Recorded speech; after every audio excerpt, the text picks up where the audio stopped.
13th Wolfman. Today is day 9 of the 30 days half New-vember. 30 days half New-vember. The rules are very simple. You can watch 30 movies in 30 days. They have to be new movies to you that you've never seen before, but they can't be part of your collection. You can rent it, you can borrow it, you can stream it. You can watch it off your DVR, which is all the movies I'm doing right now are off my DVR. You can watch it on cable, you can go through Letterboxd, watch lists, anything, as long as you don't own it. Now there are some other people doing this with me. There's Retro Horror and the one and only MSJ, Brother Max. Why don't you go over there, check their stuff out, because like I said, everyone's doing something kind of cool. Before we get started, like, subscribe, share, and comment. If you like the video, it helps other people see it. If you subscribe, make sure you hit the bell, ding the bell, ring the bell. That way you'll be notified anytime I put something new up. And of course, always comment, because I want to know what you have to say. Let's get to today's movie. This is interesting. I'm going to give you 4 names.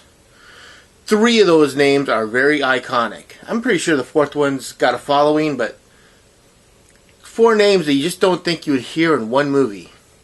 Boris Karloff, Christopher Lee, Michael Gough. I'm not sure if I pronounced his name right. It's G-O-U-G-H. It could be Gough.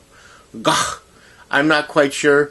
I always say Michael Gough. He played Alfred in the 4 Batman films from the 80s to the 90s through the 90s. You know, he's done a lot of Hammer stuff, and of course, the ever sexy Barbara Steele.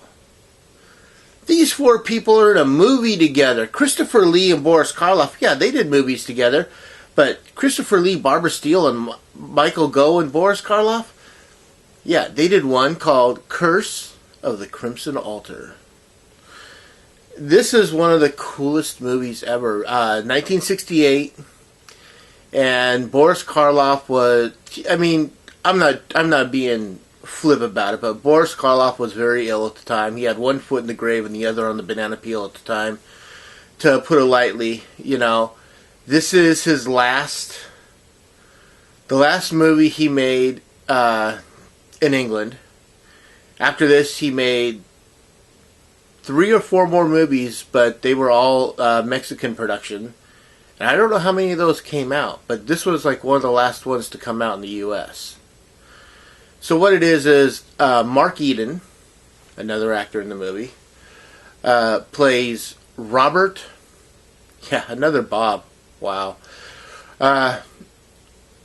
Plays Robert Manning, whose brother Peter Manning has gone missing in this little town of Greymarsh. Yeah. Greymarsh, England. I don't know where that. I don't even know it's a real place, but it sounds like a cool name for a place. So he heads out to Greymarsh to find out what happened to his brother, and he comes across, you know, this young lady, and the one thing he knows is that his brother sent him a letter from Morley Manor. And so he goes there and talks to Mr. Morley, who is Christopher Lee.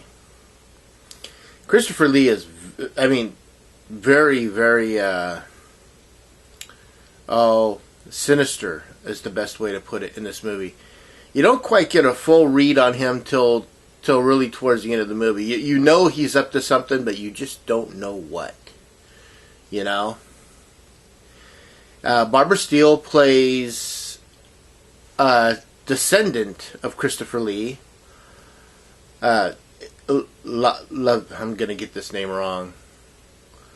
Lavalia, who was tried in the 1600s for being a witch. Barbara Steele doesn't have any words really in this. I mean, she does. But there's a reverb over it, you know, because it feels kind of like a dreamy type of state. So when she says something, it's like, ha, ha, ha, ha, you know, sign, da, da, da, you know, and it's really deep and thick. So, I mean, she does have words, but it's very few and far between.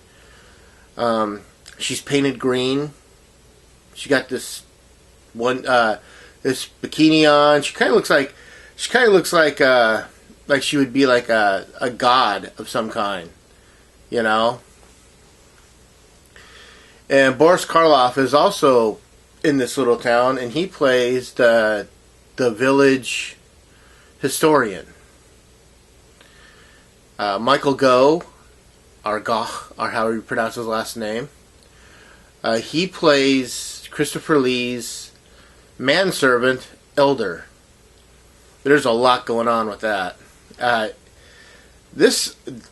never heard of this movie, and I recorded it because it had Christopher Lee and Boris Karloff in it. And I didn't even know Barbara Steele was in this movie until the movie started. I was like, oh wow, that's another plus. And then Michael Goff or Go or whatever, Mark Eden does a great job as the hero of the film. And Boris Karloff, I mean, he looked, for being 80 years old, it's 1968, and I think he was like 80 years old at the time. He looked good, even though most of his scenes are done from a wheelchair because of his ill health at the time. I mean, a year later, and he's dead. He dies in 1969. So, I mean, if I remember what I read about this, he caught pneumonia making this movie, which is sad. You know, it's just, man, what a life, if you ask me. Starts out in the 1920s in silent films, does the movie Frankenstein playing the monster, and from that point on, you know, he never really caught fire like Humphrey Bogart or Cary Grant or something like that, but people always knew the name Boris Karloff. There's even a line in the movie where when Robert Manning shows up at Christopher Lee's house, he's talking to her niece, to Christopher Lee's niece. And he goes, oh, this is a very, very nice old house. And she says, it's always been creepy to me. And he goes, yeah, I guess you expect Boris Karloff to pop up around the corner somewhere. And then, 10 minutes later, he actually shows up in the movie. I liked it. This movie was fun. The Cult of the Crimson Altar. I wish there was a little bit more of the cult in there, but I really liked it. It had secret passages. It had a cult. Had an old book, you had a witch, you have all this really cool type of witchy, spooky, eerie type of stuff. This was a fun one. I watched it, I recorded off of Turner Classic Movies, so if you get a chance and you see Curse of the Crimson Altar on Turner Classic Movies, check it out. As always, I am the 13th Wolfman. That's right, I'm on the prowl.